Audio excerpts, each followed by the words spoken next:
Oke, aku dan suamiku datang ke kantor imigrasi Ngurah Rai Bali. Apa aja persyaratannya? Karena persyaratannya banyak, jadi aku akan bacakan. Aku dan suamiku terus terang surprise banget sih dengan pelayanannya karena cepet banget. Halo guys, welcome back to my channel.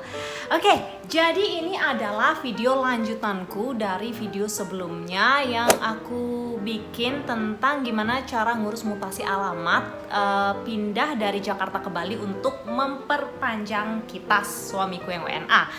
Nah, hari ini aku mau kasih tahu kalian apa aja persyaratan untuk memperpanjang kitas di kantor imigrasi Ngurah Rai Bali. Jadi ceritanya aku dan suamiku baru memperpanjang kitas kurang lebih 2 minggu yang lalu. Jadi aku pikir ada baiknya aku share info ini, siapa tahu kalian yang punya suami atau istri warga negara asing bisa terbantu dengan video ini.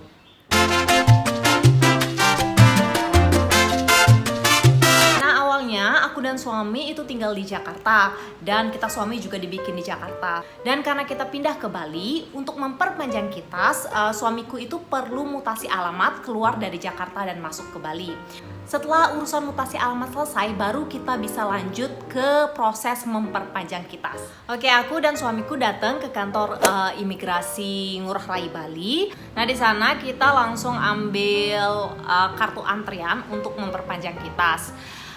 Waktu nunggunya nggak lama ya, kurang dari 30 menit dan kita langsung dipanggil, diminta untuk menyerahkan persyaratan untuk kitas ini. Apa aja persyaratannya? Karena persyaratannya banyak, jadi aku akan bacakan. Oke.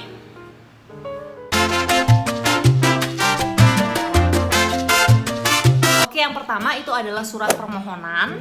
Surat permohonan ini sudah disiapkan oleh kantor imigrasi, jadi nanti bisa diikuti aja. Yang kedua, surat pernyataan dan jaminan. Ini formatnya juga sudah disediakan oleh kantor imigrasi. Yang ketiga, surat kuasa bermaterai cukup. Dalam kasusku, karena aku dan suamiku yang langsung mengurus dan tidak melalui agen, jadi surat kuasa ini tidak diperlukan.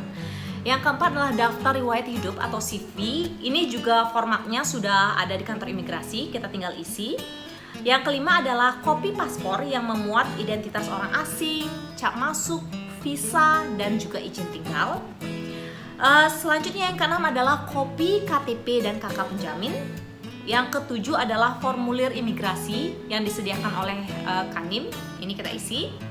Yang kedelapan adalah kopi kitas dan juga surat keterangan tempat tinggal yang sebelumnya.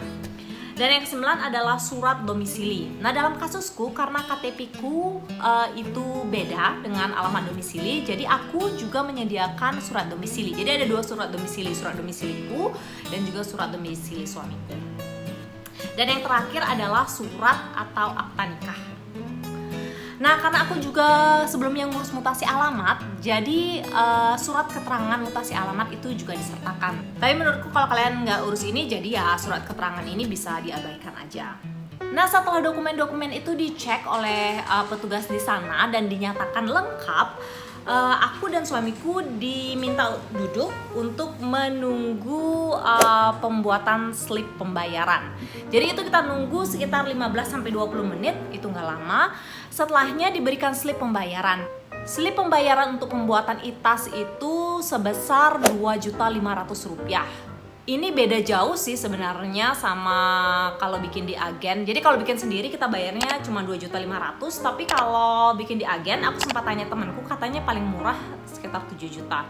So kalau kalian sendiri udah punya segala dokumen lengkapnya, kayaknya lebih baik urus sendiri karena sebenarnya urusan untuk ITAS di Bali ini nggak terlalu lama dan nggak terlalu makan waktu. Nah, setelah ada slip pembayaran itu, oleh petugas kita diminta untuk membayar itu bisa langsung ke bank, jadi melalui teller.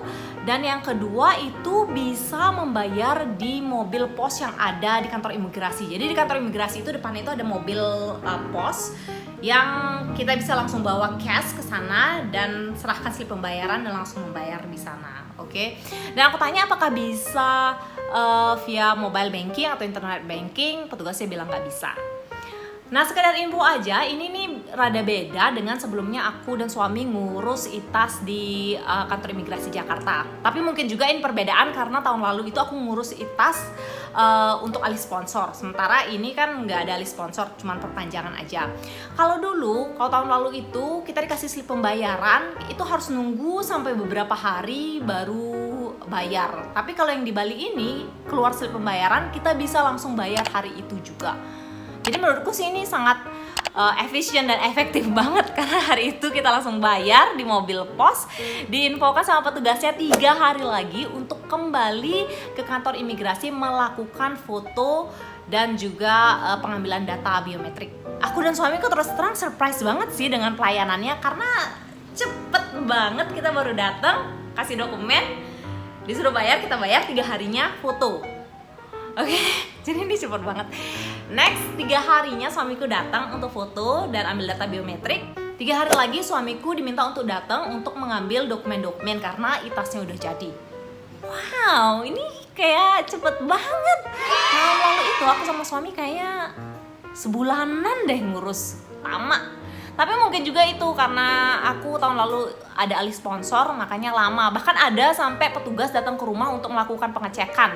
Tapi ini nggak ada, tinggal bayar, foto, dan jadi. 3 hari setelahnya suamiku terus datang ke kantor imigrasi dan ambil paspor. Selanjutnya udah, ITASnya itu dikirim via online dan selesai. Wow, aku amazed banget karena pembayaran ITAS ini nggak makan waktu sampai even 2 minggu. Ini singkat banget. Jadi saranku sebenarnya kalau semua dokumen itu udah ada, udah lengkap, sebenarnya mending urus sendiri. Lumayan sih perbedaannya kan, kalau urus sendiri cuma sekitar 2,5, kalau diurusin agen mungkin agak banyak. Tapi menangnya kalau diurusin agen ya kita less headache lah. Jadi nggak usah kayak aku marah-marah terus sama suamiku. Oke deh, itu aja sebenarnya persyaratannya. Kelihatannya simple sih, tapi kalau belum ada dokumen-dokumennya agak berat juga ngurusnya. So, kalau belum ada dokumennya lebih baik diurus dari sekarang. Oke, segitu aja guys. Thank you very much for watching.